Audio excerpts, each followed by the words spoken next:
Assalamu alaykum hurmatli obunachilar. Yine zakaslı temir eşik darvazalarımız tayyor oldu. Görüp bahasını beraber esler. Arzuman bir mehnetimiz kadar bir like'larını basıp kanala abone olup koyuşunu unutmayınlar. Görüp güzel beraber esler. Bu eşikimize gelen olmasak neycekeler basıp işledik bunu. Zamoklara yine şahana 5 kilde zamok iner yine.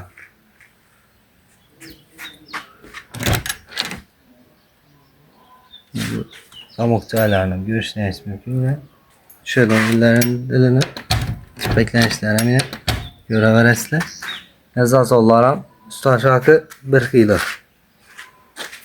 Bu eşkimizde narxına gelen don bolsak 1 milyon 100 ming so'm işlep turadik. 1 milyonda işlep beremiz bunu.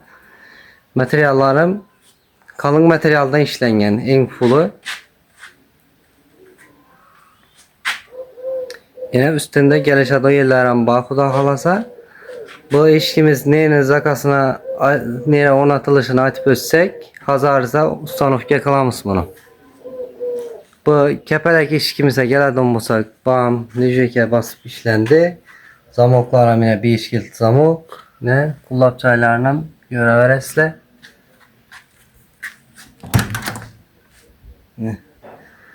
Arkalarım yine özünün seyretinde bolayıp işlendiğinden şurup çaylarım beklendiği.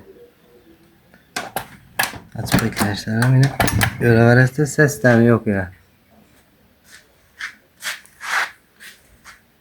Bunun narxı ikisinin narxı bir şu 1 milyonda işlep beremiz narx kvadrat metri dastavki ustanovkası içinde hemen nersesi üstünde gelişadı yerleri bağ uda kalasa.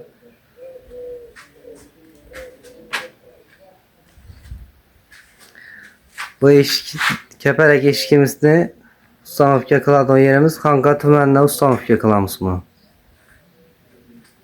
Bu darvazamıza gelen bolsak yine bu yani bunun zamokları şu 5 kilit zamok.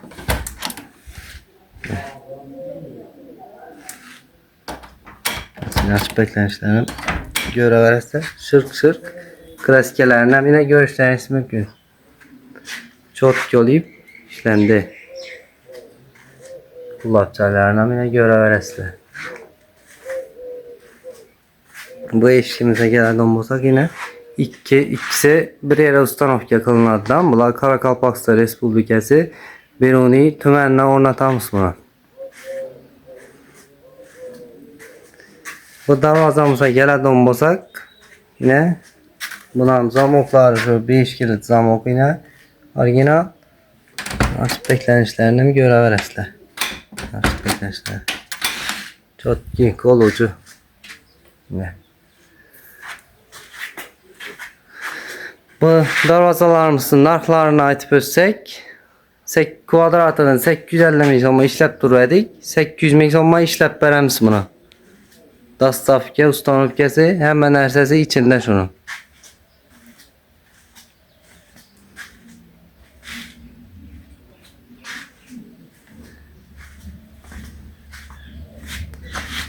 Əsəb hürmətli abunəçilər, kimə şunday eşik darvazalar gerek bolsa müraciət qıla verəsiniz. Telefon numaramiz ekranda qaldıramız. Dastavka xidmətlərimizdən aytıb ötsək şöyle Xarəzm, Karakalpakstan boylab yetkazib beriş bepul. Kanala yeni olsan abunə ol, like basıb qoyuşunu unutmayınlar. Həmmənizə sağlıq, salamatlik diləyimiz.